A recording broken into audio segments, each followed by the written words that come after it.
We're going to start a meeting a little bit late. I apologize for that. It's all a little bit difficult when you're organizing a live event. Most of the people here are partners from people who have participated in the project. I'm very pleased to be with you here in the flesh. There are people following us on the networks, social networks, and through other partner organizations. So I'd like to say hi to them. You can't see us, but you can hear us, I hope. We are meeting here today at this theatre of the Espace Jeunesse, which is the Youth Directorate of Aix-en-Provence. We have Madame Leroy, who is enabled us to use this room. A very nice auditorium. I'm very pleased that we've been able to use this room. She won't be here with us, unfortunately. She had some last-minute commitments that she had to meet, and so she can't be with us. So today is our final event of the Rebuild project. The Rebuild project has been going on for 2 years. A lot of people have been involved, developing everything we've done over the last 2 years. Some have been with us since the beginning, others have joined us as we worked.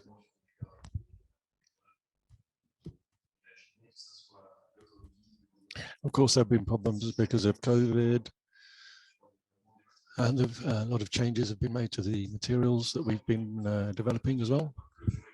So for this final meeting, we're going to bring the project to an end. For all of the people who are following us and all of the people who are interested in adult education and employment of young adults who are marginalized, will young adults who are marginalized. I follow, which you have on the screen. For those of you who are not English speaking, I'm going to start with our introduction. The second part will have a presentation by Madame Mautier, who is manager of the mission locale of the Luberon area. We'll be talking about the challenges and difficulties working with young people who are disconnected from the labor market. After that, we will have a presentation of the project and the consortium by the CBE.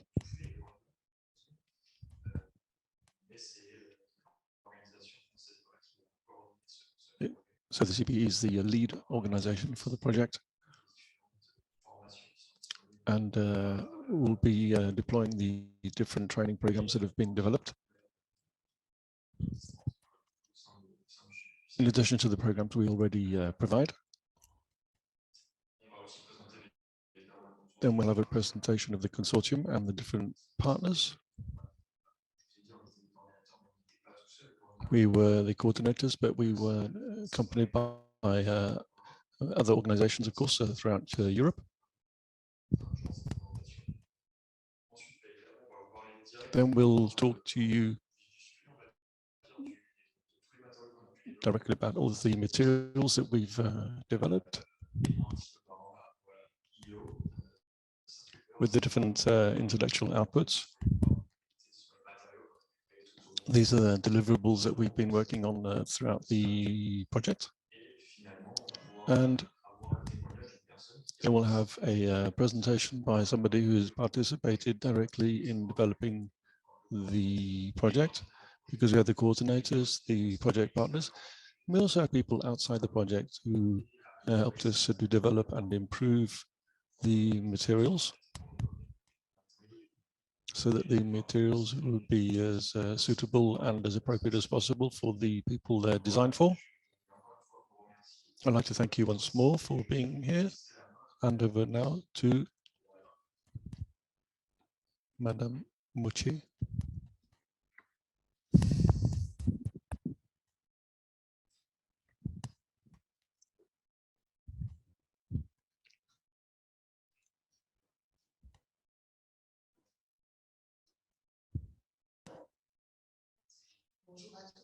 Good morning, everyone. Thank you for inviting me. I'm very pleased to be here. My name is Christian Moutier. I'm the manager of the mission locale of the Luberon for 62 municipalities. So this covers the towns of Apt, Pertuis, Île-sur-Sorgue, and Cavaillon.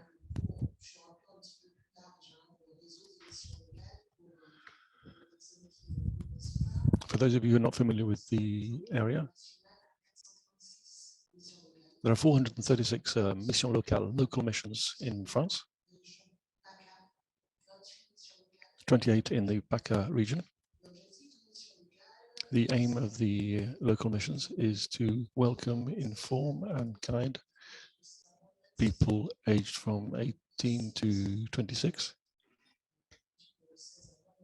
16 to 26 years old, rather, who are looking for jobs, but not only that, and also maybe looking for training, and also looking to, so it's a question of professional integration. We identify the barriers to entering the labor market because people have difficulties today to access employment because of mobility problems or health issues, also with difficulty accessing housing or accessing stable financial resources. And so finding a job can be a real challenge for young people today.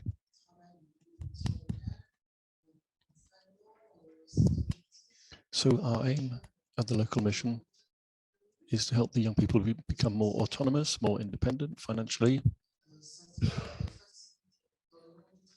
and to help them find work, which is not easy.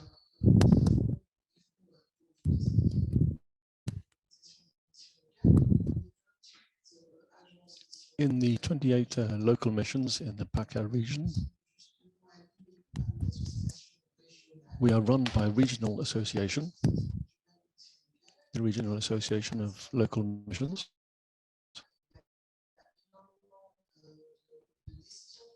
A lot of decisions are made to obtain the necessary subsidies and to be able to give practical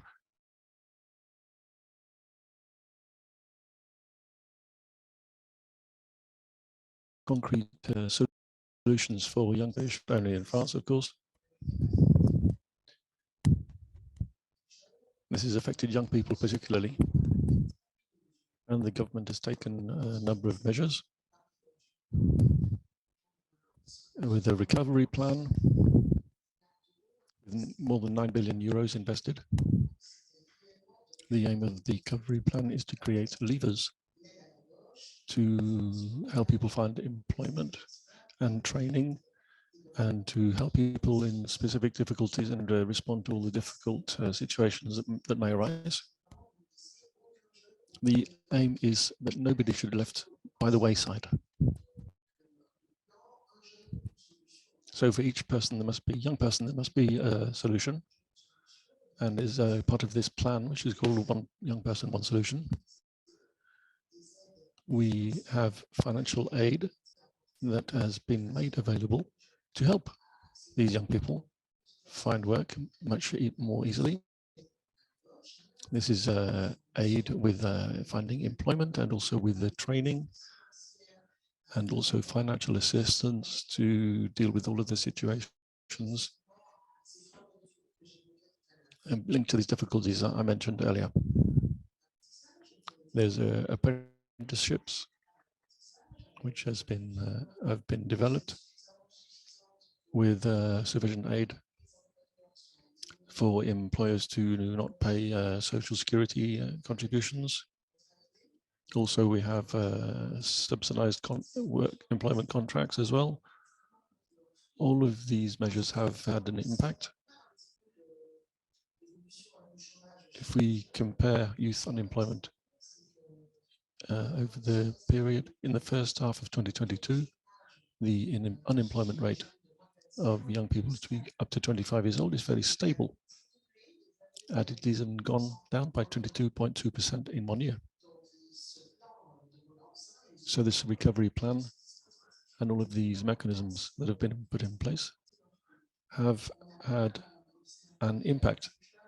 We haven't seen a complete decline in youth employment. On the contrary, a lot of young people have been able to find work.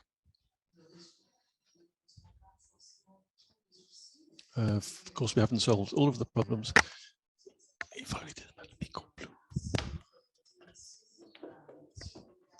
All of the tasks carried out by the local mission, carried out by the public sector,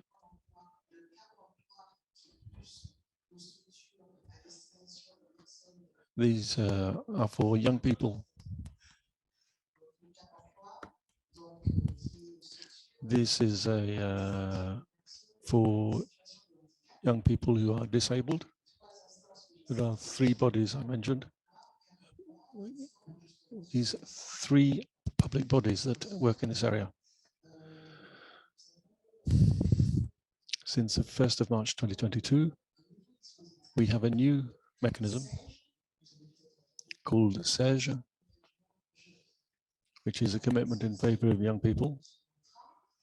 This is a contract the young person is taken charge of,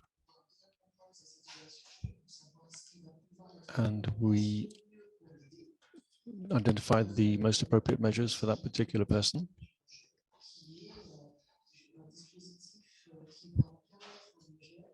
This is a mechanism that is going to enable a young person for a period of 6, 9 or 12 months to be taken care of, so that we can help them with their vocational project and help them with their search for employment or to look for training. There can also be help provided to remove certain barriers. In other words, we work with all of the different organizations in the territory. This young person might need a specific kind of help, looking for a flat or looking for a job. We have many types of different organizations that can help young people with this kind of issue. Often they just need a little bit of help to become independent, and then we have young people that unfortunately are very much disconnected from the labor market and have many different problems to solve. And we help them find the right solutions little by little and to become more independent again. So this means over a period of up to at least 6 months to help these young people with the help of our partners, because the local mission works with the partners in their territory in the area of employment and social services. They help us find the most appropriate solutions according to the profiles and the needs of the young people. There are workshops which are organized. These workshops enable young people to set up the right kind of project for them and to find the solutions they need. These workshops are held regularly. One of the specific characteristics of this program is that the young people have to spend between 15 and 20 hours in their activity. This is a difference compared to previous mechanisms have been set up. We're talking about a strengthened support journey, because they have to be active for 15 to 20 hours per week, whether it's an internship in a company or a training course or a job. In any case, they have to be kept busy. They have to be occupied doing something.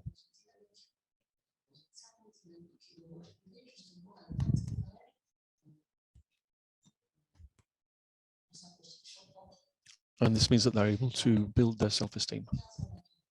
So 15 or 20 hours of activity per week with an objective, which is to find employment.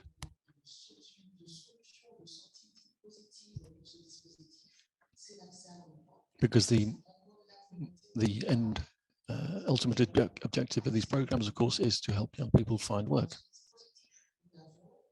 So this mechanism has been available since the beginning of 2022. It works very well. It takes the form of allowance of 126 euros, which is paid to each young person per month, so that they can meet their basic needs. Why am I talking about the young youth commitment contract? Because every young person has the right to receive this support. It's part of the employment code in France, and this right is guaranteed thanks to the local missions. So the foundation of the raison d'être, if you like, of the local missions is to make sure that people receive the support to which they are entitled.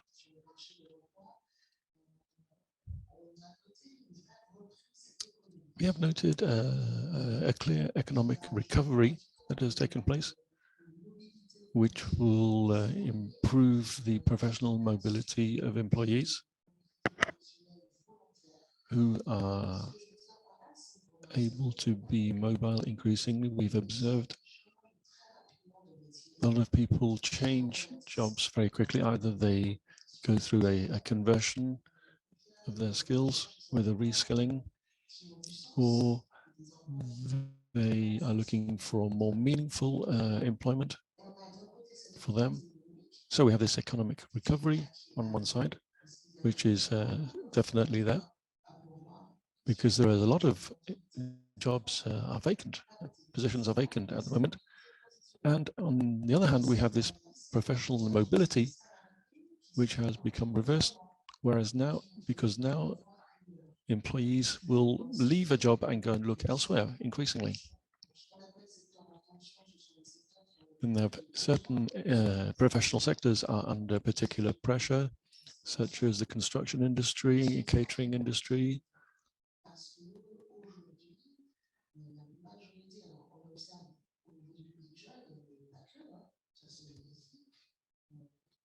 What we observe is that a lot of people are reskilling, they're changing the area in which they are working. This creates difficulties, and the major challenge today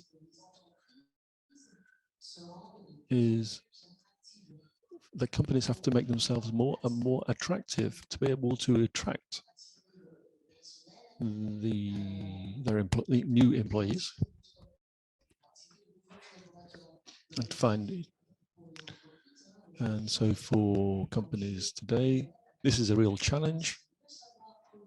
They have to be able to communicate better than before, to be able to make themselves attractive and appealing.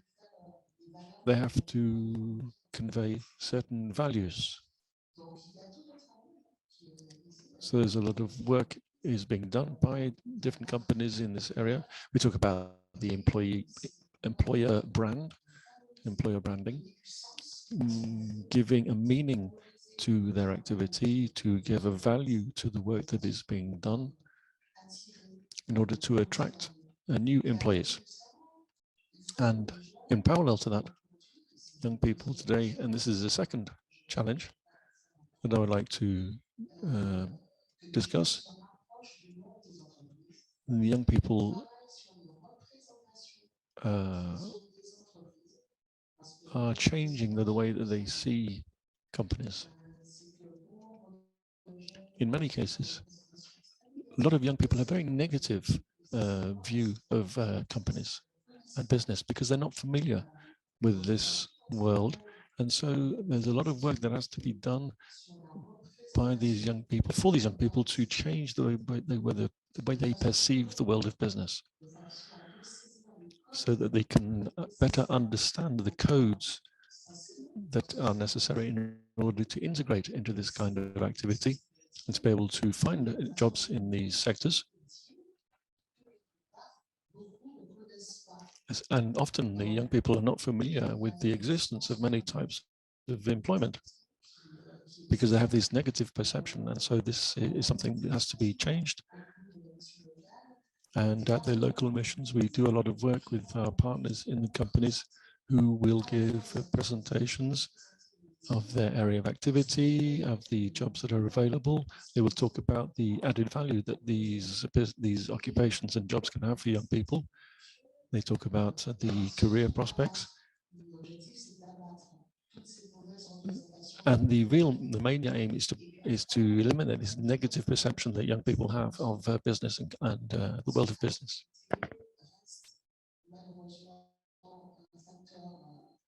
Because unfortunately, this is a major barrier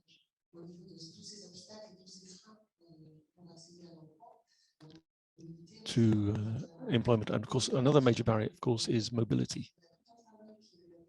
A lot of work is also being done in this area of mobility.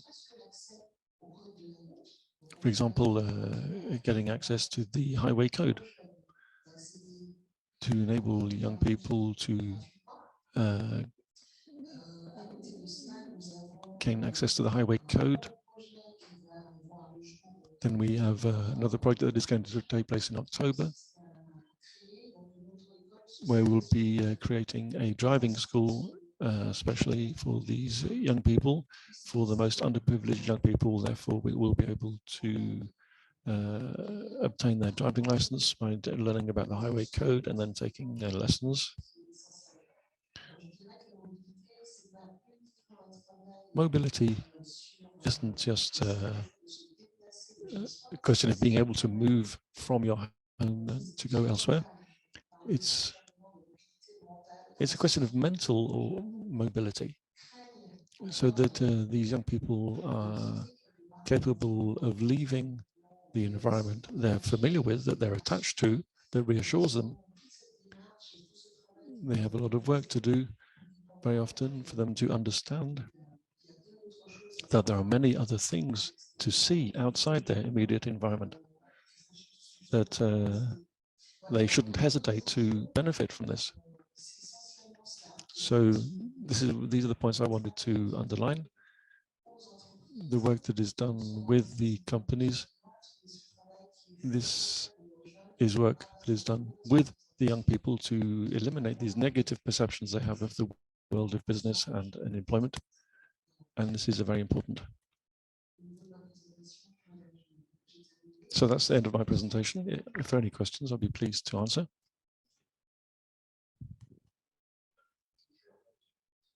Micro, s'il vous plaît.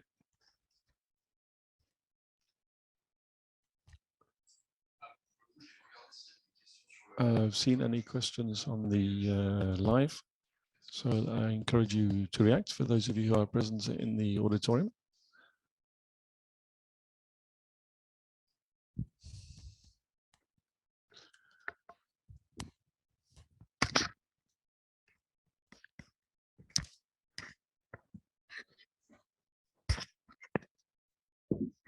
Question about driving school projects.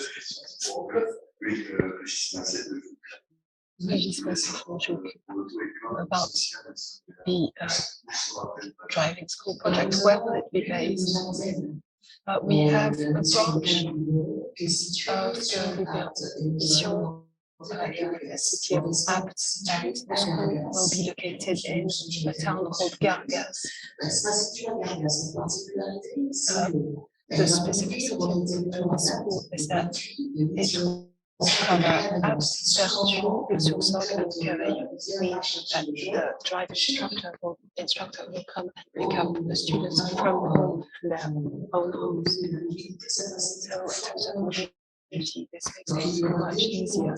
So there'll be dedicated days for each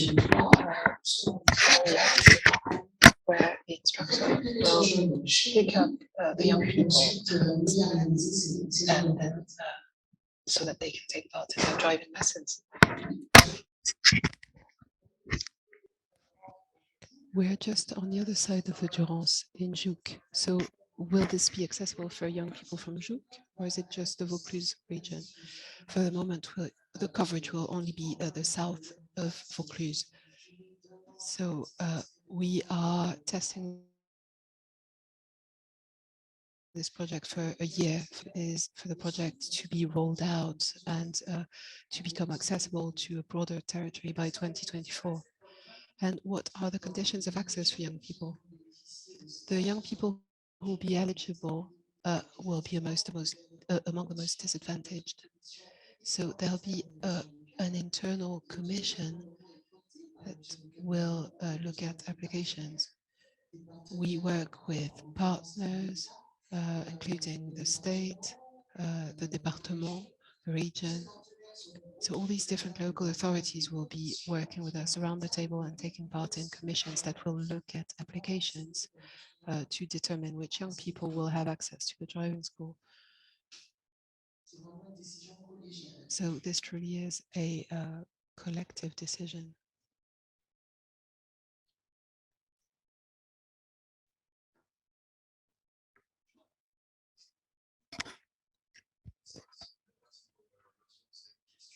Okay, if there are no further questions, we're going to carry on with our program. Thank you, Mrs. Moutier, for presenting these initiatives. So we're going to move on to the second part of this session, looking at the different projects we've delivered. So first of all, what is Rebuild? What does it mean? This is the final event of the Rebuild program. And we are going to give you an introduction on the project and the ideas it's built upon.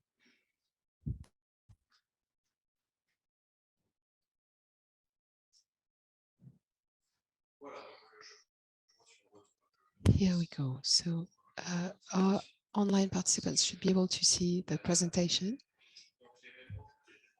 So this is the closing event of Rebuild. So for this, rebuild means to reconstruct. So what we wanted to rebuild is people's pathways to employment for people who are who have poor access to employment, including young adults, marginalized people. This, I think, is the most understandable term. So for our 6 partners, we had to come up with a term that was translatable enough and that we could all use.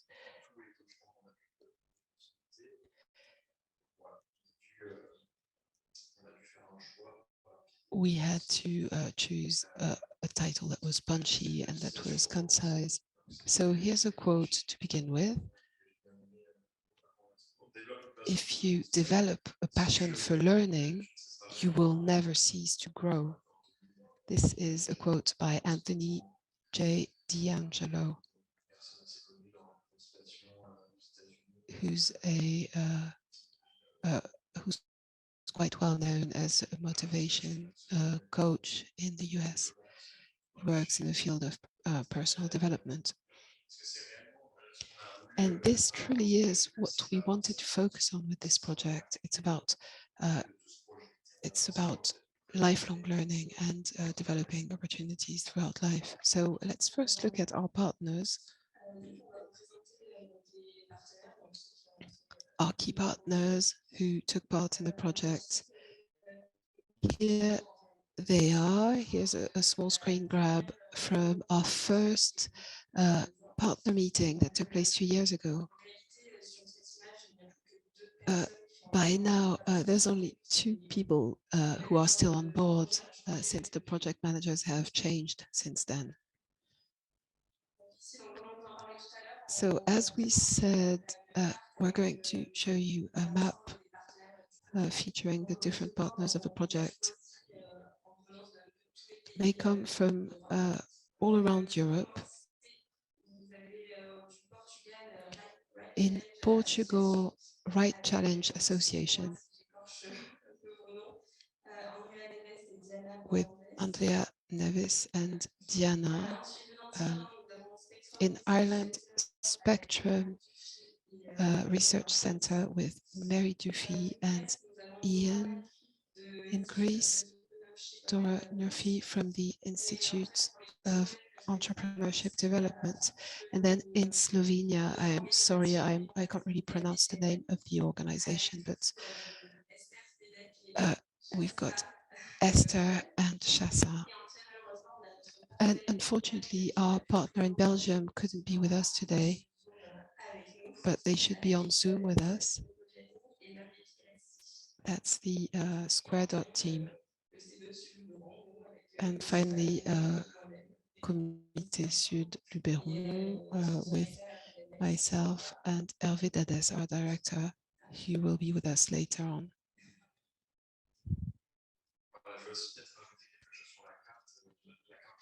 About the map we just saw, when we look at all our different locations, we're trying to reach people all around Europe. Of course, we have very diverse labor markets, even though we're all part of the European Union, but we have very contrasting situations between countries.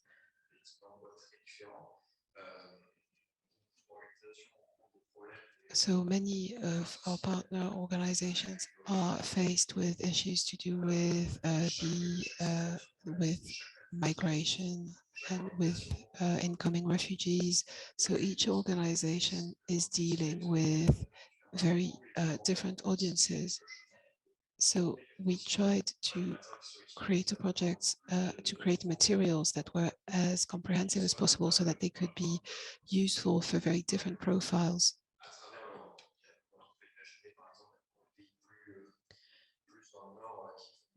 For example, some countries in Northern Europe have different migrant populations. Some people might be dealing with refugees and migrants. And then others in Southern Europe are faced with different issues. So we tried to target very diverse populations throughout Europe. And this was one of the objectives with regards to the objectives set by the European Commission. We had to find a coherence across all the different areas of work and to deliver tools that were useful across the board. So moving on, what is the objective of the project? It's about delivering an innovative learning experience for marginalized adults. So this was the pitch, this was the punchline of our project. So starting from the context, this project was written in 2018. It was approved in 2019.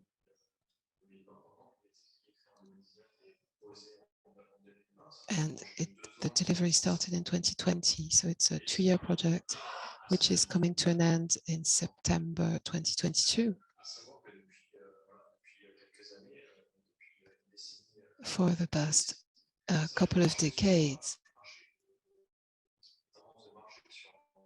the trends of the labor market have been accelerating. Globalization is one of them. There's a growing mobility across Europe. Technical progress is also an important factor that's been transforming the skills that are required of young people. There's demographic growth with a growing number of people accessing the job market, and reversely, there's fewer and fewer places, which creates an increasingly competitive market.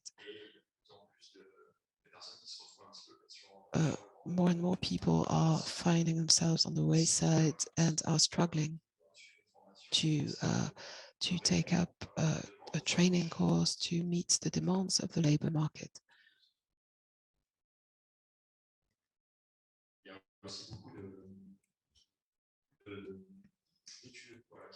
Lots of studies have been published showing that some adults are disconnected from the labor market, and they tend to be less likely to attend training courses, to try and train themselves up, learn new skills in order to integrate themselves into the labor market. So this means that these people who are already disconnected, they're not being supported in joining the market.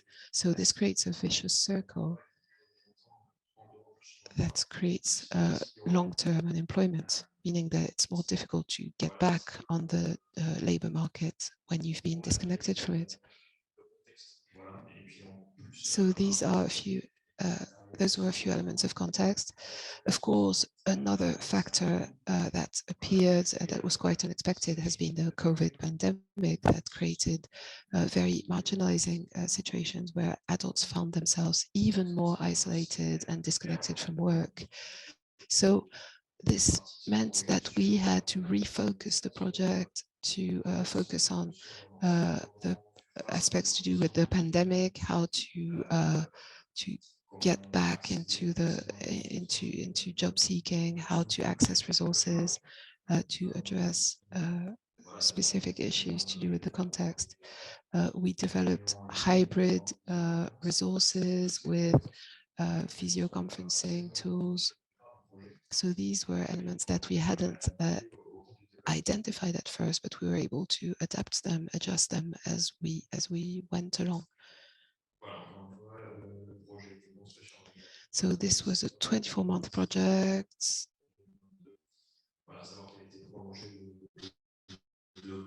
The project was actually extended for a further 2 months because there were delays due to the pandemic. What I haven't mentioned yet is that the project targets both marginalized or underqualified adults, but also trainers who are working with these people.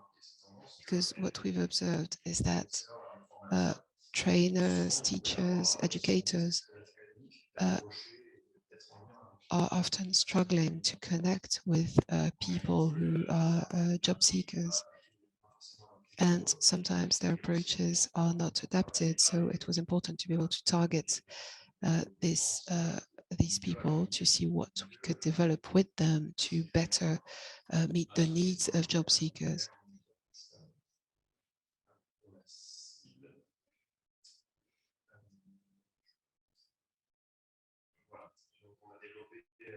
We've developed, throughout the project, we've developed 36 resources, 36 courses based on 3 pillars that we'd identified as essential for jobless adults. First of all, self-knowledge, decision-making, and the knowledge of the job market.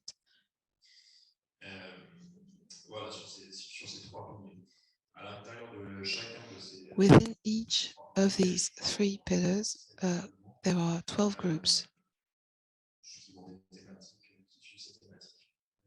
according to a number of more specific topics.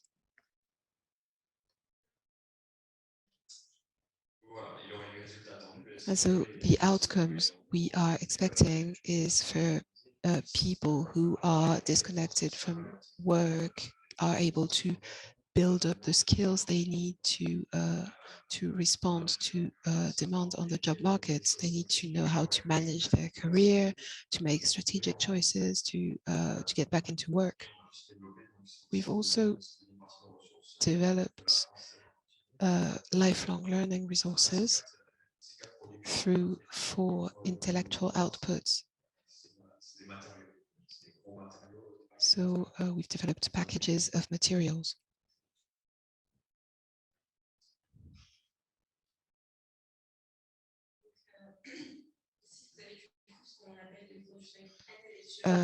This shows you the intellectual output of the project. So we will just present this very briefly because our main partners will go into more detail looking at these deliverables. So IO1 is about developing a career management toolbox for underqualified and marginalized adults. IO2 is about developing a custom made training program. IO3 is the development of an online platform to access these resources, and IO4 is about developing a strategic orientation document presenting operational recommendations. So the expected targets by the end of the project, 120 adults will have used IO1, 240 people will have signed up on the Rebuild platform, 60 teachers will have used IO2, and 36 educators will have taken part in the work groups and training courses in Portugal. Our results to date, considering that there's been delays, we've so far reached 171 people who've signed up on the platform. Those include 119 marginalized adults, 52 teachers and trainers, 12 people attending the training course in Portugal, 16 adults and 29 teachers taking part in local working groups.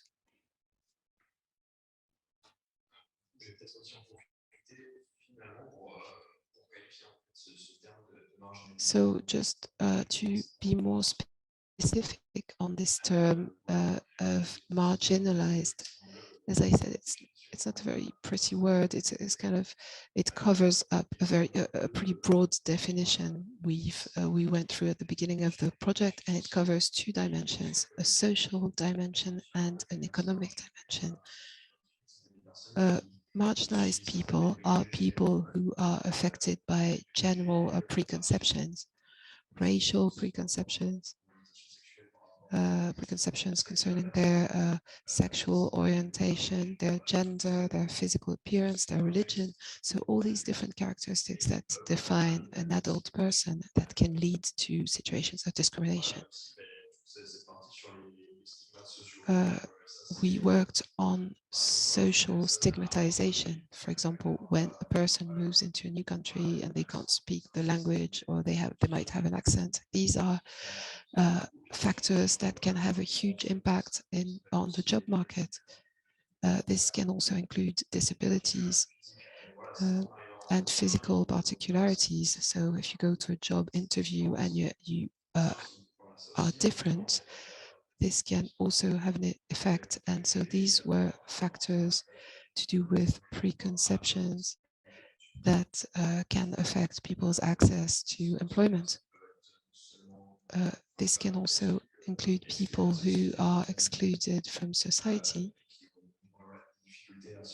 who might have difficulties in integrating themselves and developing social interactions with others. So this covers a very broad public, and it can be a cause of problems on the employment market.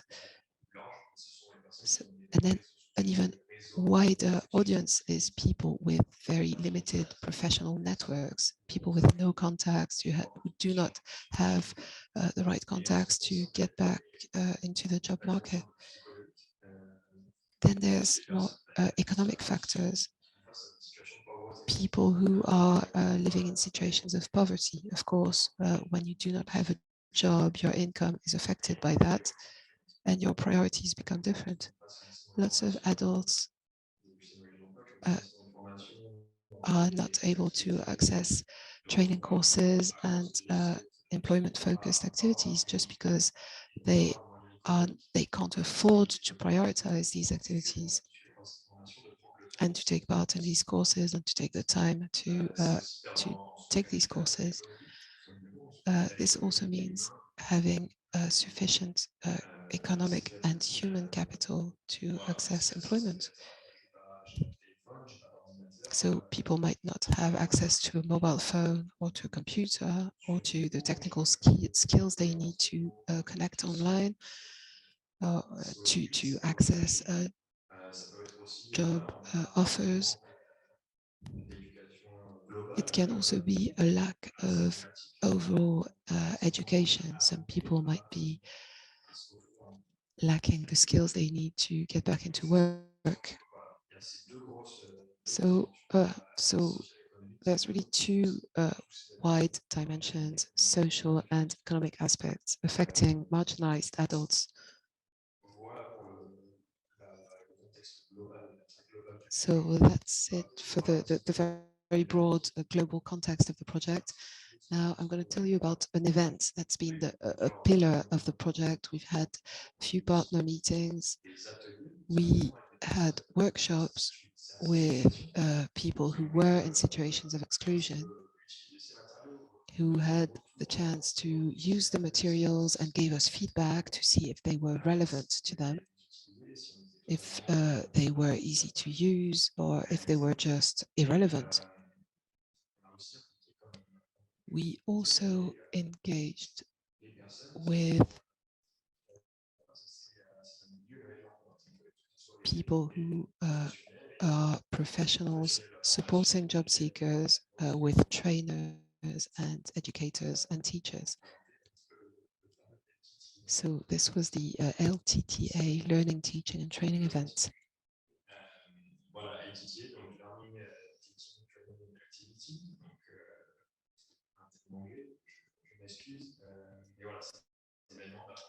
So this was an event looking at learning, training and teaching. It took place this year, if I remember well, that was in March or May, so early this year.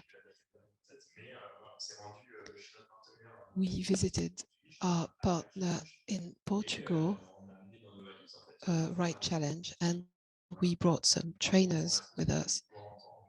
So you'll have a chance to hear from them.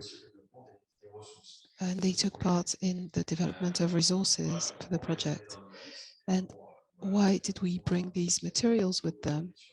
This was not just about going on a holiday in Porto, but mostly this was about developing our materials and about assessing these deliverables. These materials were targeting trainers who work with adults. The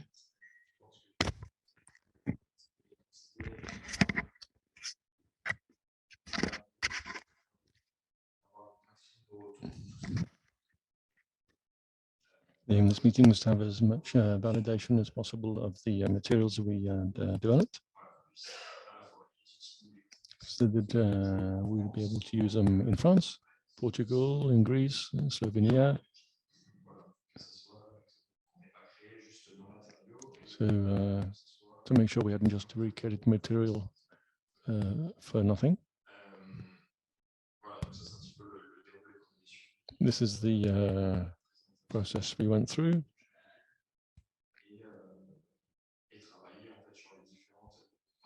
Working on the different parts of this toolkit for adult educators. There's a photo. You can see the one of the educators.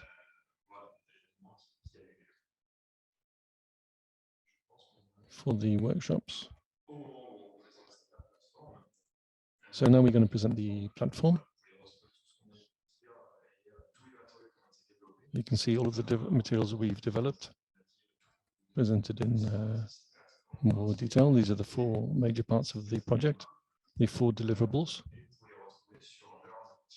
You can find them on learntorebuild.eu/online learning.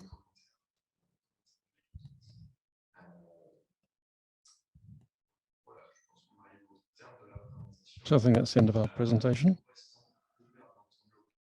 We remain available, of course, to answer any questions. If you don't have any questions at the moment, we'll have some other time for questions later on, of course.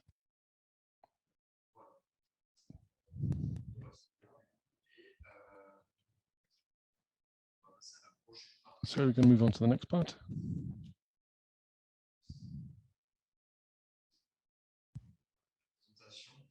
which is a presentation of the materials, the first part, which is the toolkit for career management.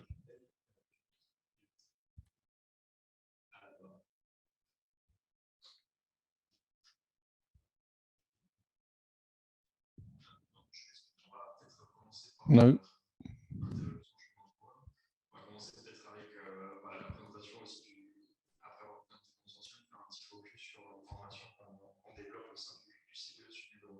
We're going to first talk about the training we've developed at the CBE for Luberon Festival before we go to Greece.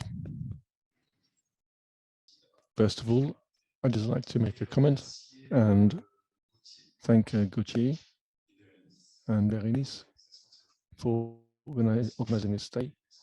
I'd also like to thank the Aix-en-Provence municipality, and also like to thank our partners, because as Gauthier said,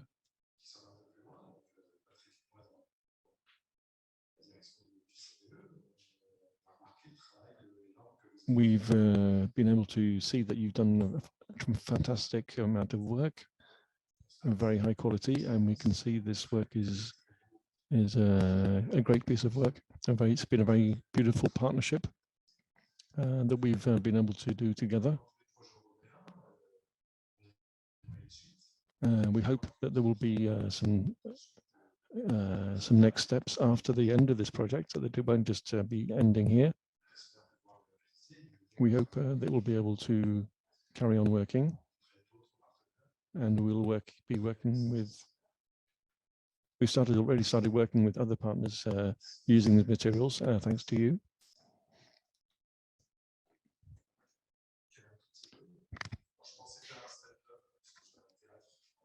I thought I was going to do a stand-up act, but no, I'll sit down.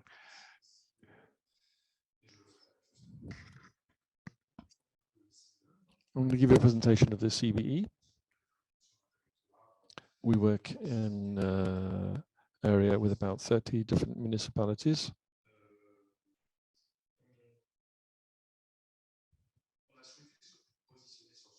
We wanted to work on this project because our core business really corresponds to exactly what you've been working on.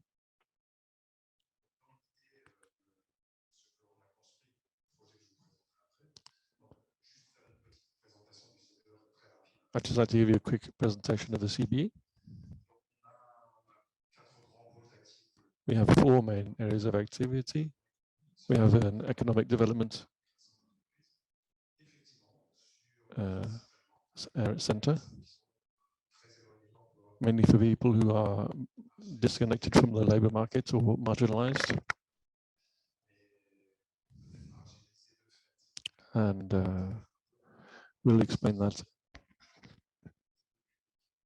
a little bit more later on. Then we have a social mediation and digital center, where there's learning about digital technology, again, for people who are disconnected from the labor market or very marginalized. So this is learning and know-how. We also have a training center called Praxio.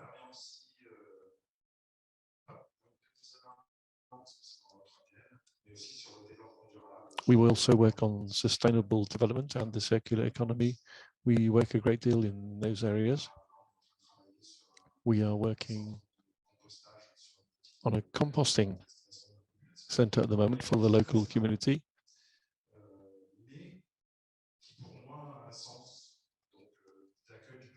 For me, it's important to actually meet people and meet people from the local community who are marginalized. I think that's very important. So it can be anybody, can be very young people or not so young or quite old. So we work with everybody. I'm going to show you very quickly. I'm going to talk to you about two support programs we have put in place over the last few years, since 2009. A step for working, a step for enterprise, and a step for employment. These two different programs. I felt it was necessary to work with Nathalie Martin, who occasionally participates in some of the sessions, especially for the step for enterprise. So these are for people who are disconnected from the labour market, but also especially for people who are going through a professional retraining. I'll say a few words about that. Professional retraining, as we have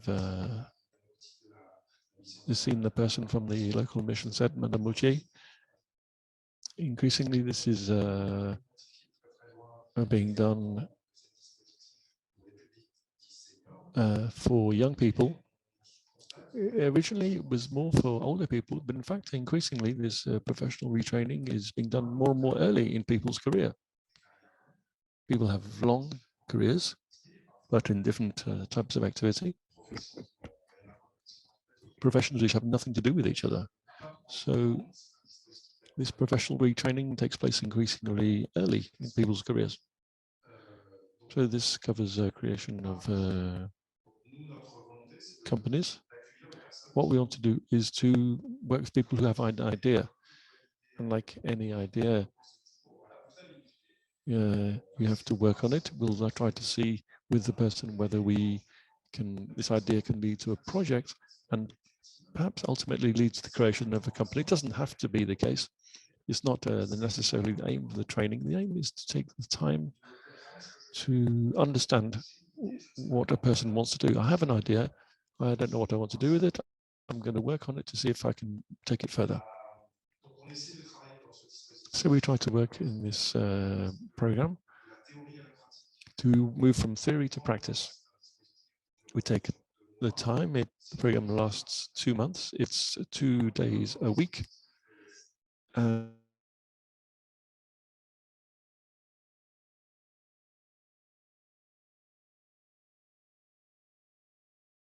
And similar to the working in more detail with other people, perhaps, is what often happens is that people come back and work with other people working who are benefiting from the same program.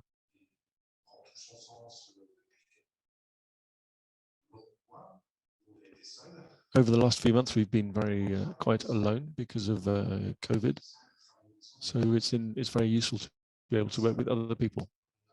We're not, of course, we work in partnership with other people, as we have been doing in this European project. I talked about Natalie, but we also work with other experts as well.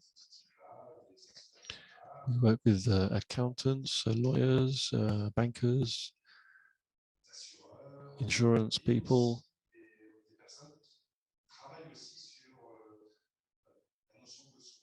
Also people working on self-awareness, self-knowledge.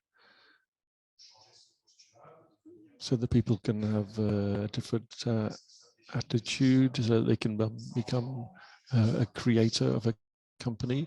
What does this mean on a personal level? We work a lot on the financial aspects, of course, because that's absolutely vital when you're creating a company. So this learning can take place if you have skills already in a particular area. We can help people use those existing skills and develop them. I'll also work with Sylvie Dubois, who has originally created these two programs, a step to enterprise and a step to employment. So we built those two programs together, in fact. To give you a few figures, 39 sessions have been organized since 2009. 489 participants. Most of them are women. Unlike what you might think, increasingly it is women who like creating companies. 67% of the participants were women. In terms of actually creating a company, that's, as I said, that's not necessarily the ultimate objective of the training.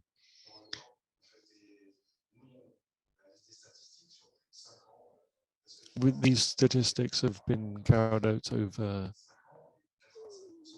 5 years, so 85% of the companies are still in existence after 5 years. These aren't huge companies, of course. They're very, very small companies. It's often less than 5 employees. Very often it's just 1 or 2 employees, including the entrepreneur, of course. So about 40 businesses are created in about 47% of cases. In some cases, the company is still being created, 25%. In other words, the person is not yet ready to actually create their company. People who might have started the program in 2014 or 2015, for example, but are still working on their project, but haven't yet actually created their company. Then you have the a step to employment. This is difficult to present because this program has changed over time. And as Gauthier was saying, there are things that happen in society, in our world, which have changed the way we see things. One thing that is very clear is that it is focused on professional retraining. The first experiments we carried out was for seniors. When you talk about seniors, maybe it's a little bit provocative. We wanted to change people's habits because some people, the average age was about 50 at the time, originally. They felt excluded from the world of work because they were felt treated as seniors, and they felt this was a pejorative term, derogatory term. It didn't mean they were old, but it meant they were too old really to work. It's difficult to accept when you're 50 years old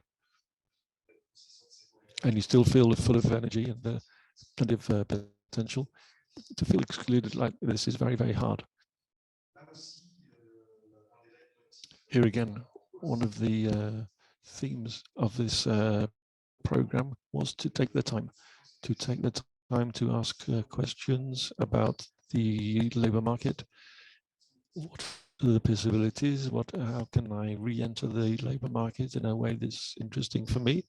A very practical way, with helping people find work and making that a very practical approach.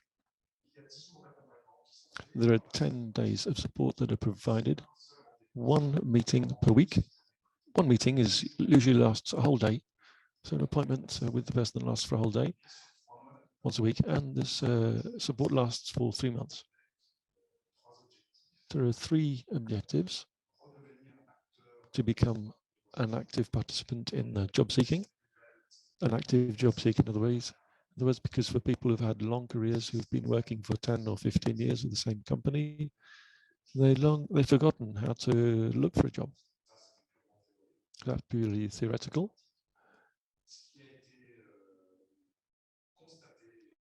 Another thing that was observed and confirmed was that people need to be remotivated and need to be a lot of people who have gone through a burnout, had lost self-confidence. When we talked to them, they were really psychologically in a very bad way. It's not work that has done that in itself, it's their personal experiences, and they had found it difficult to really to understand what the situation that they were in. So we tried to find the tools for them to be able to find this self-confidence once more. I'm sure that with the materials that you have developed, this is something that will be extremely useful to us in this kind of program, because these materials are very useful and are exactly what we need for this kind of support. I was saying earlier that most of the work we do is with senior citizens, but we have work in co-construction with the employment center in France. We worked with them, and 2009 from 2011,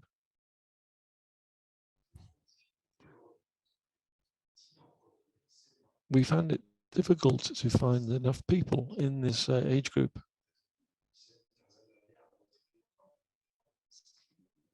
Because people don't really they still have tough.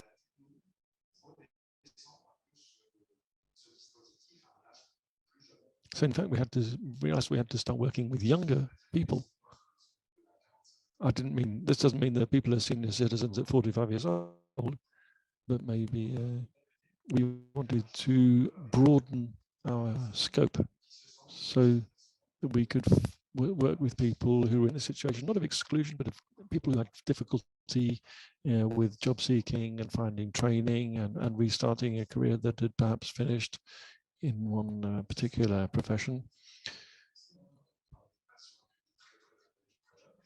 So they're not very young, obviously, but they could be 30 or 40 years old. So we adapted our approach. I won't say too much more. If there are any questions, I'd be happy to answer. You can see my contact details here and the website and email address. Thank you very much for listening. And I'll hand back now to Gauthier.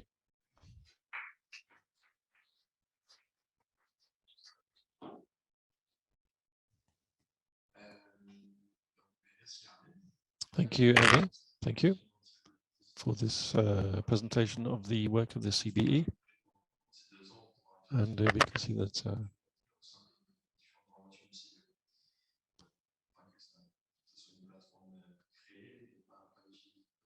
the CBE is going to use the materials that we've developed, and this is a very positive thing.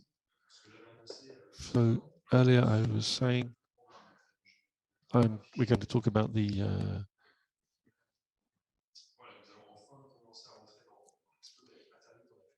we're going to start talking about the materials we've developed over these 2 years. The project was divided into 4 outputs, deliverables. The first deliverable is the career management toolkit for adult educators. So I'll ask Theodora to give her presentation. So, hello everybody. I'm Dora from Institute of Entrepreneurship Development, so I come from Greece, as Gauthier presented. In a minute, I will present you the first intellectual output. So I hope you hear me well. I'm not very familiar with microphones, so I don't know how to hold it. So as you probably understood so far, the Rebuild project is about giving the necessary skills and knowledge to marginalized people. So the first step, let's say, was to create the training for that, to create a course that they could easily access, they could easily take, and they could easily learn and enhance their skills on basic thematics. I will present it to you soon, but imagine that the first idea was to construct a fully effective project. So if you can see, all the outputs are like in a row. We have the training for the marginalized, we have the training for the adults, and then we have a platform, and then we have policy recommendations. So think about it as the first step of a chain of actions that we try to do. So the first was the career management toolkit of resources, and as I said, it was the toolkit. It is the toolkit for the marginalized people. So the first thing that we did is that we traced the needs of the target group, which is very important because we don't only have to deal with marginalized people, but we also have to have in mind that we deal with adults. And we have to keep in mind and to consider that adult learners are a specific target group. So we need to keep in mind to include flexibility, self-awareness, decision-making, and professional self-management. These are the needs that the target group has, and that's the pattern that we used in order to develop an efficient toolkit. So we developed 36 materials, which included different aspects, different features, different materials, so that they have a lot of options. As I said, we focused on three main things. First was the knowledge of oneself, because this is the most important thing when you start anything, when you start building a skill, when you start your career path. It's really important to understand yourself, understand your pros, your cons, your strengths, your weaknesses, and know how to deal with it. So it was very important thematic. Then we go to the knowledge of the labor market, which is the practical skills, how the labor market works, what is needed, what skills you should develop, and how to use them, to actually use them in the labor market. And then we have the decision-making process. So we used a different thematic for this because the decision-making process is a huge chapter on life, on the career path. So again, we thought that this thematic was really important to be analyzed in depth. As we said, the main target groups, of course, there are marginalized adults and also adults with low levels of qualifications. So again, the resources and the content had to be easy to read, so we avoided lengthy text, we avoided textbooks. The materials are comprehensive, simple and practical, and here comes the platform that we incorporated it, so we wanted to create a very user-friendly digital environment that they can easily access. And also, we wanted to create materials that they are transferable in a variety of contexts and users. So vet trainers or people that they work with organizations or work with marginalized adults can take such materials and incorporate them to their own lesson plans. So that was also important when building it. About the learning outcomes, now we said we have three thematics, and each thematic was carefully analyzed in order to have specific learning outcomes. So for the first one, the knowledge of oneself, we said that it is the first major thematic that we introduce. And here, the learning outcomes will be like understanding and developing oneself and building a realistic self-image and healthy self-esteem, which is also important when you go to look for a job. Also, change and growth throughout life, lifelong learning process, how to embrace the lifelong learning process, and also how to identify the individual's strengths and weaknesses. We also have the knowledge of the labor market, and here the learning outcomes contain understanding the changing nature of life and the work roles, understanding the relationship between work, the society, and the economy, so in the broader aspect, and also information about future job trends, future jobs, and the skills they require. So pretty much how to identify opportunities in practice. And of course we have the decision-making process, which is recognizing the importance of seeking information before making a decision, which is really important, and also how to identify different methods that can be used to make a logical decision when faced with a problem, and of course building critical thinking skills. Now I show you very quickly the different types of materials that we use, because this is also important when we are addressing to people that they are not that familiar with studying and reading. We definitely need to avoid lengthy text because they will not read it. So what we did is that we created PowerPoint presentations, which are very easy and they don't have a lot of text, they have a lot of visuals.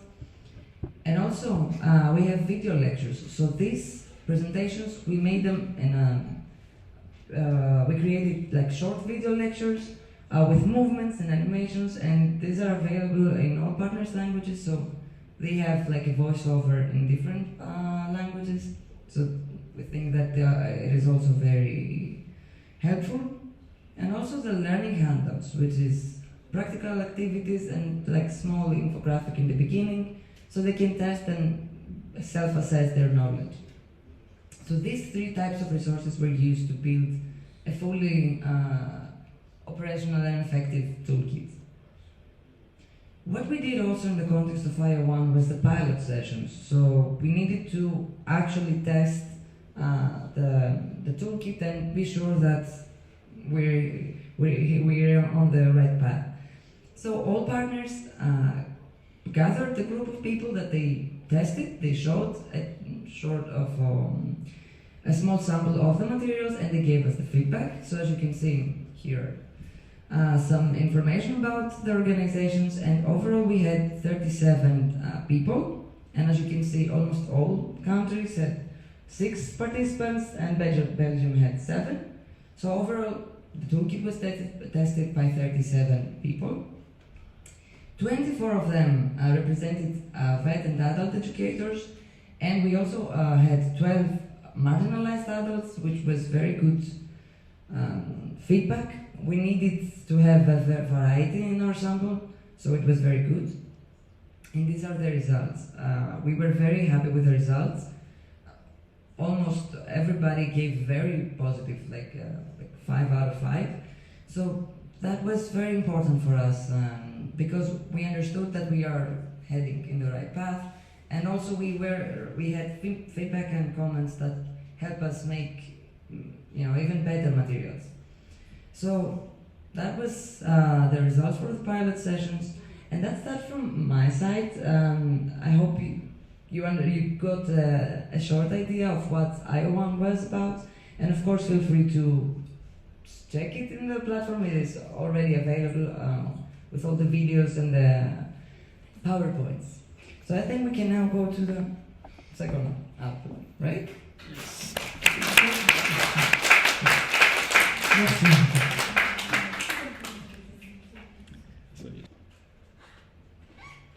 Bonjour. Hello. I'm Andrea. I'm from Portugal. Right Challenge. My organization is Right Challenge.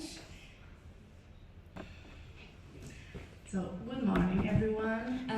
I will present the output 2, the in-service training for adult educators.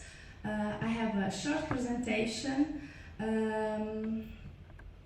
So, here, the big 3 objectives in this training was to talk about the process of the adult learning, the changes in the labor market, and present innovative strategies to help the professionals to work with marginalized people. So the target group was the professionals, was the adult educators. So the vet professionals, the adult educators, and other professionals that works in the field of adult education. The training was developed into 4 models. The first model was linked with the IO1 that Dora already presents, and we talked about the knowledge about oneself, the knowledge about the labor market, and decision-making process. So it's linked about the other topics, the IO1.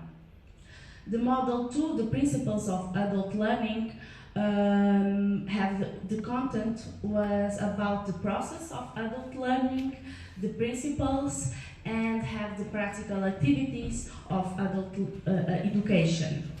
And the other models, the third model, we talk about three concepts in the career management. Was upskilling, reskilling, and cultural intelligence. And here we talk about what is these three concepts, the benefits, and the challenge. And the last model, we have the model 4, social educational instructions, approaches, and methods in career guidance process. The content was the storytelling, the inquiry-based, and the project-based learning, these three approaches. And so all these materials have theoretical parts linked with practical activities, all the four models. And the aim is to help the adult professionals, the adult educations, to work with the marginalized people. And you can find all the material in the e-learning platform, which will be presented by my colleague Esther. Thank you. So hello from my side as well. I'm Esther from DRPDNM in short. Društvo za razvijanje prostovoljnega dela Novo Mesto, which is very, very hard to say, I have to say it as well. I'm really happy to be here, and I will present IO3, which is e-learning portal or e-learning platform. Yes. We had quite an easy task. I mean, our job after we finished with the developing of IO1 and IO2, because we only had to put all the materials on the website, right? Yeah, well, it was not easy for me because I didn't do it. I would not know how to do a website. So we had technicians, but okay.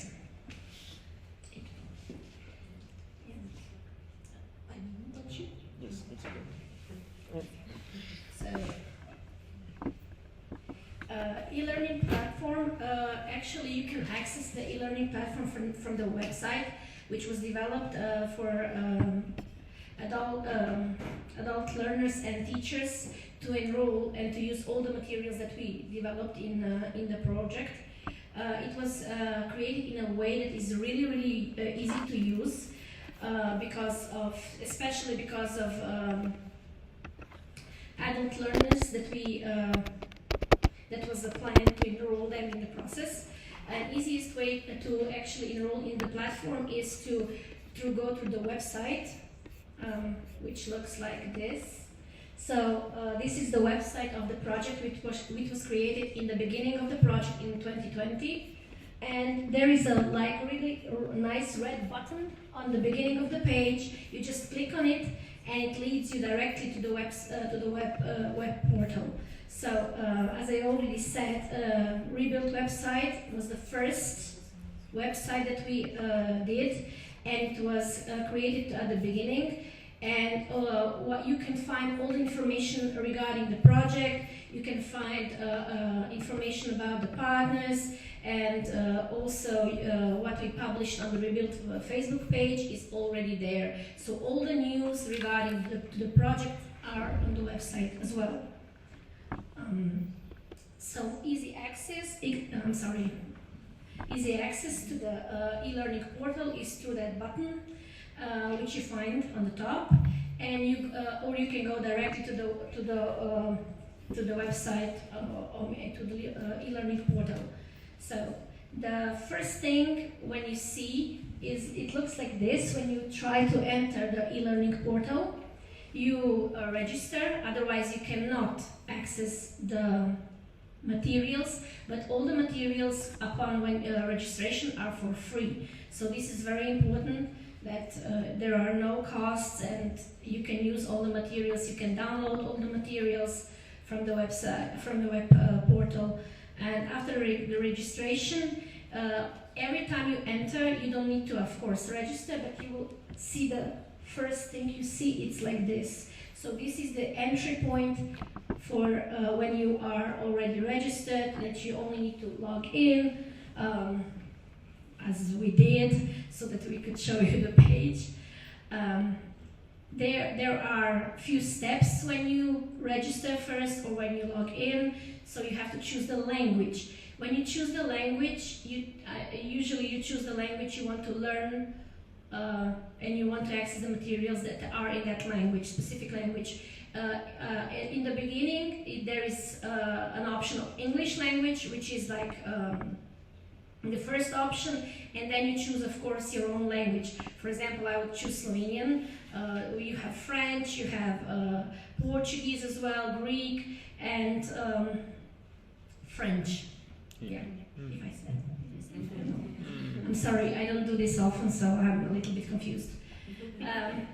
After that, all the materials and options will be shown to you.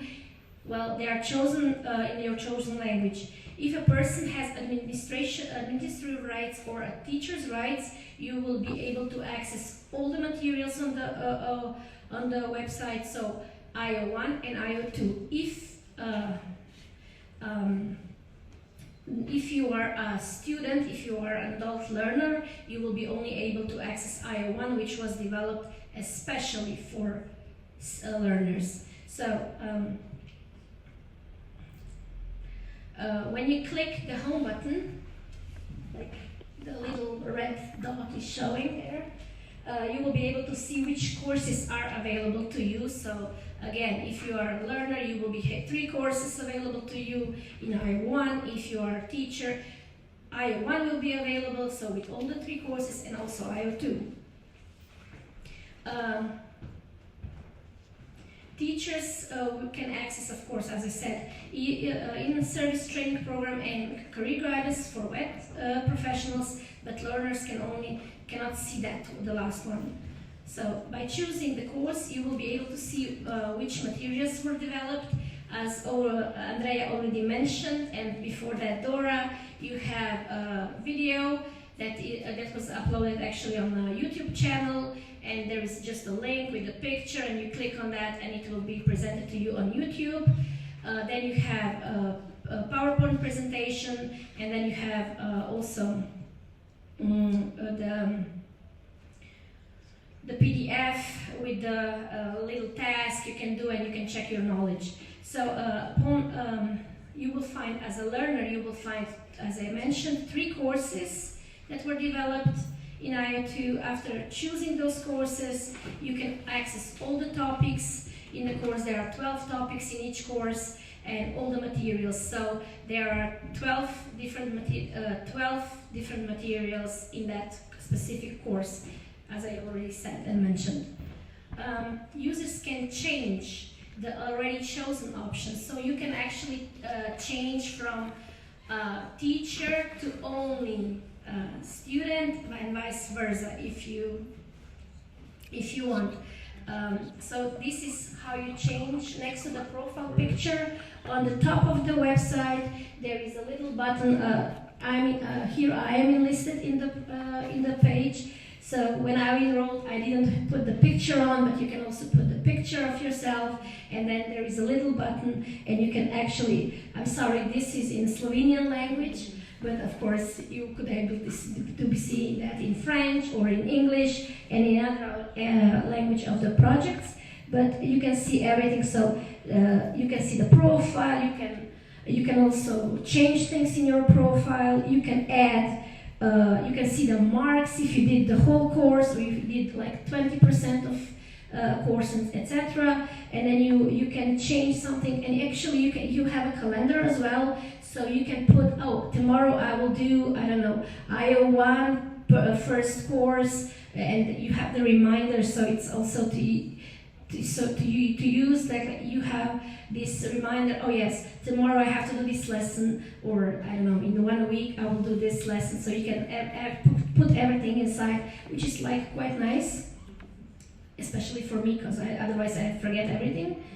And you can, as I said, you can change the roles from teacher to a learner and so on.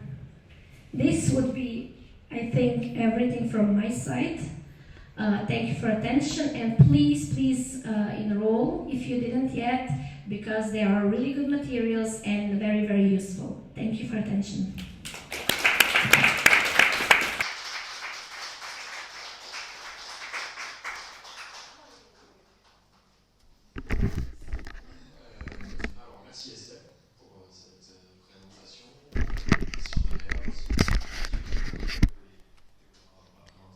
Thank you, Esther, for this presentation, and thank you, Andrea, for this presentation. We're now going to move on to the last tool we've developed in the project, which is the career guidance document that's presented by the Spectrum Research Centre in Ireland. Hello, my name is Eleanor. I'm from the Spectrum Research Centre, and we're based in Ireland. If I speak a bit too quick, I only apologise. As a native speaker, I can go quite quickly, so I hope the translator is able to keep up. So like I said, we're doing the policy paper. I can only apologise. I know Dora explains the importance of having a non-text heavy slide, and this is very text heavy. Unfortunately, policy can be that way. So we're working on the policy paper at the moment, and what the policy paper aims to do is give a brief summary of why we chose to do the Rebuild project, the benefits of doing the Rebuild project, and then some recommendations of things we learned along the way that went really well, and then maybe some recommendations for changes for policy for the future if we were ever going to do a similar project, or just in relation to adult learning in general. So while we wait here, I'll just give you some minor difficulties. Yes, ma'am. Perfect, thank you. Perfect. So we just have basically, it is divided into 3 different sections. I'm just going to give you a brief overview of the importance of the Rebuild project before moving into what we learned along the way, and then finally some policy recommendations. So why Rebuild? Well, as we all know, the world of work is quite complex. Regardless of your initial career choice, you cannot depend that that's just going to be a job for life, especially with the way that the working world has developed. And we cannot be sure that the area that we have chosen to work in at the start of our careers is still going to exist at the end of our careers. They say that 65% of all jobs that the generation currently in school will work in the future do not already exist. So it is very important to enable individuals to function in this ever-changing environment, so they develop skills, behaviours and attitudes which will support them to become effective employees and confident career managers for themselves. So in order for employees to maintain their employability, it's important that they review their skills regularly so that they can develop throughout their career. This is where lifelong learning comes in. And lifelong learning requires individuals to be active agents in their own career development, using skills to manage alternative career pathways if they need to change throughout their career, especially as we know, frequent job changes may take place. So this is where Rebuild comes in. So we have set out here the response to this issue. So based on the assumption that career development is a lifelong experience, the Rebuild project has created innovative learning experience that promote practical intelligence for adults to deal with their personal expectations for their own careers, as well as acquire personal flexibility for decision making and exploration of career opportunities. So if they are currently out of work, have worked in a previous area, but do not longer want to work there when they are looking to re-enter the job market, they can do so with this accurate support. So this project, as we know, also helps VET professionals and adult educators to better support career guidance and management programs with low-skilled and marginalised adults. And as we'll see later on, this turned out to be very important because adult educators play a very important role in helping adult learners and adults re-entering the job market. So following the Rebuild project, we have found that adults can access and effectively use the full range of career management products and resources at a time and place that suits their needs. This is very important as not everybody can learn at the regular 9 to 5. People have other things going on, families, etc. It's also, we learned that we can identify opportunities to develop their learning goals and employability skills, that they understand how the labour market works, how to find a job, how my industries and their workers are adapting to change, and what sort of skills industries need to enable individuals to develop and progress. This is very important when we live in a digital world in particular. This also helps adults identify how they can develop within the workplace and make accurate career decisions that will help them navigate uncertainty through forward planning. So this is what we learned from our practice of the module that was developed by the partners. So career advisors play a very important role in supporting adults to develop the skills necessary to successfully and confidently navigate the rebuild resources. This is important because not everybody's going to have the same digital skill levels. Personal motivation is also essential for assisting adults to developing their employability skills. As we all know, if you don't want to do something, you're not going to do it. The importance of understanding the needs of the target group when developing the resources for career management. This is because adults have very different needs than young people as well as older people. And we formed local working groups of relevant stakeholders who reviewed and contributed to the project over the past 24 months. This contribution turned out to be invaluable as they ensured that the resources created were practical for both personal and professional settings. We also learned that people need to be supported in order to make confident decisions in their personal and professional lives, as change can be very scary, especially when it comes to your job, when you're looking to re-enter a job market as well. As we all know, COVID-19, the pandemic, it has impacted employees, job seekers and the labour market. This has accelerated changes in how we live, learn and work. People also need support to update their knowledge, skills and competences to fill the gap between their education, training and the demands of the rapidly changing labour market. And through this, the Rebuild project partners recognise that the new approaches are still required to facilitate the participation of adults in lifelong learning. As we can see here, Rebuild has made a contribution, but there is more to be done, and this is where the policy recommendations come into play. So there is a new European agenda for adult learning, which continues to point out the importance of adult learning, especially due to the challenges brought forward by the COVID-19 pandemic. Through this, emphasising the relevance of basic skills for all, as well as the continuous development of knowledge, skills and competencies in all learning contexts, formal, informal and non-formal, allows for individuals to take part in lifelong learning. These individuals who do so are better equipped to adapt to new circumstances, develop skills needed for employment and enhance their job prospects. Lifelong learning contributes to an increased involvement in society, which is very important, and it supports personal and social development, the health and well-being of people, taking into consideration the needs and aspirations of the individual. So this is why our core recommendation is that European policy does not emphasise a holistic learning approach, instead focusing on workplace and basic skills. A holistic approach towards adult learning gives equal importance to all sectors and all forms of learning. Not everybody is going to learn in a formal educational environment, so emphasis on non-formal education and informal education is very important, especially for adult education.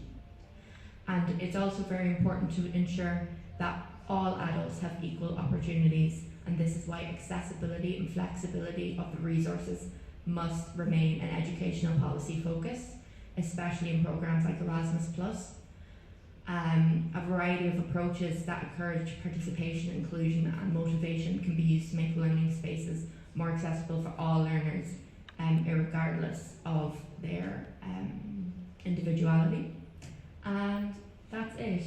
I know it can be very boring, so thank you for paying attention.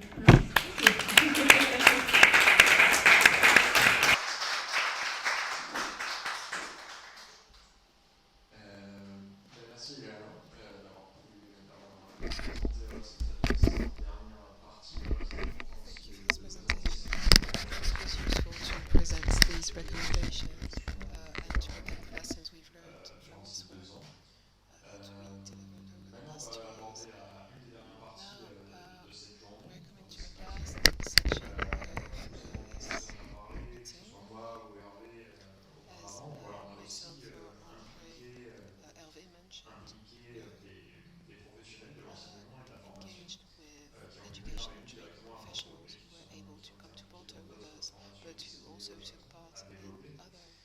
training modules.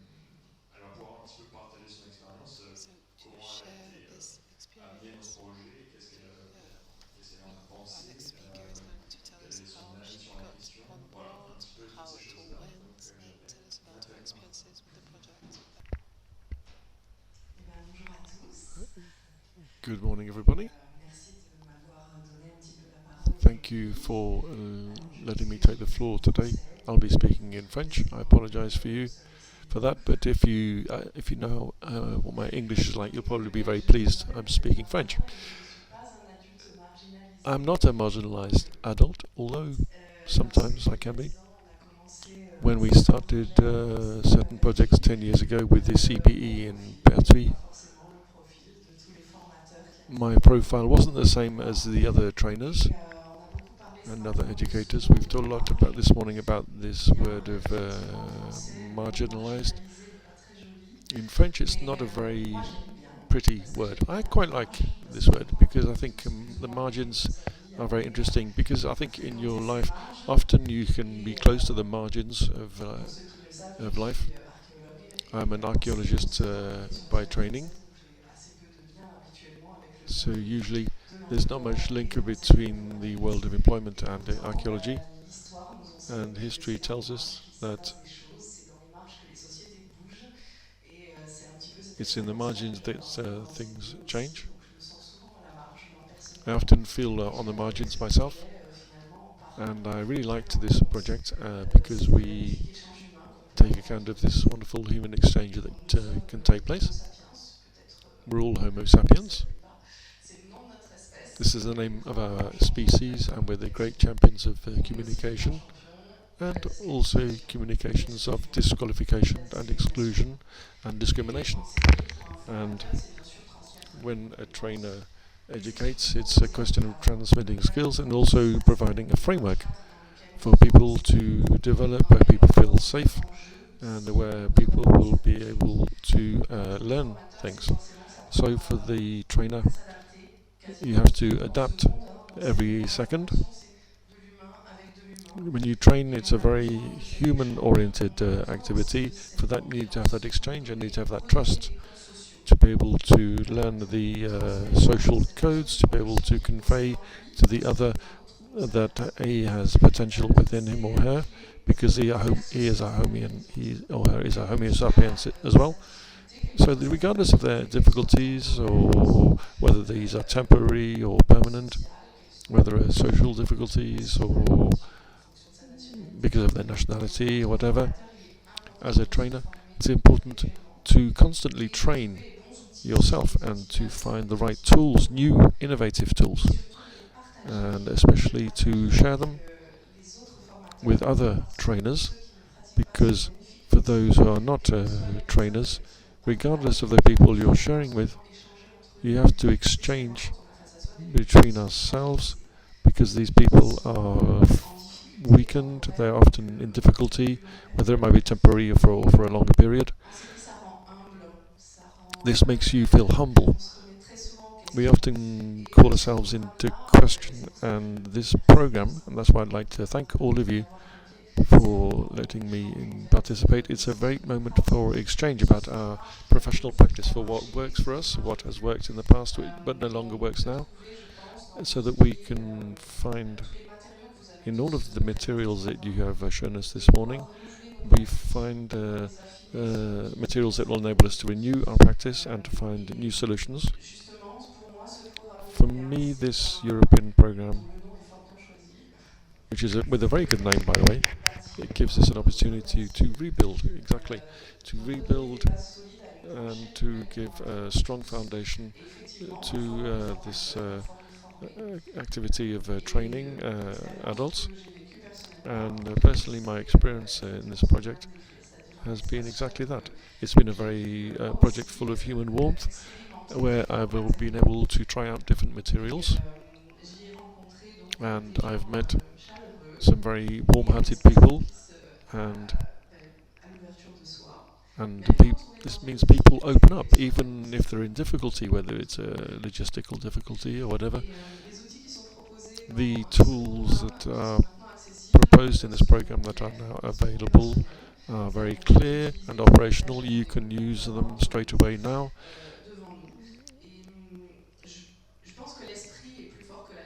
I think the spirit is stronger than the letter. I think you will find these tools that are virtual will make it possible for you to adapt to all different types of audience, different types of people that you're working with. I've tried this program out myself, and I've also made my own contribution, and I think this project represents an increase in culture when we talk together. If you have we're able to find a balance between us.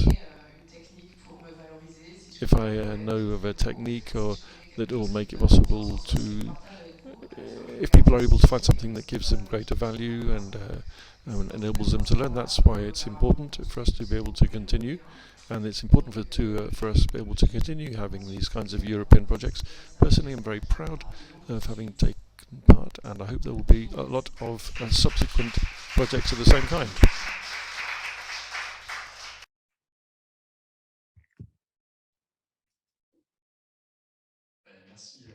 Thank you, Nathalie. We're very pleased to see that people have participated and have been able to see what we've developed in the different modules, are enthusiastic about it, and this is what we wanted to achieve. So it's very good. We'd like to thank you for participating in this project, Nathalie. So we're running on the schedule. It's about 12:10 or 12:15. I'd like to also point out that we have about 40 people following us on Facebook during the meeting. So that's a very positive thing as well. I'd like to thank everybody for their participation. And I'd like to thank everybody for following us, following this live broadcast. The broadcast will be available on a video and will be available in French. For those of you who are following it in English, you need to know that it will also be available in French. We'll be putting it online next week in French. So we have come to the end of our event now. Of course, we remain available if anybody has any questions or any comments, or whether it's on Facebook or whatever. Don't hesitate to write to us on our Facebook page or on the website. I'd like to thank our partners once more for having traveled all this way for this closing event. And I thank you for all this fantastic work you've done over the last 2 years. It's been a fantastic adventure.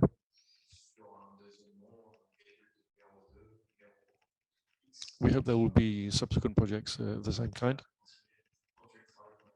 and so we can continue the work we've begun. Thank you.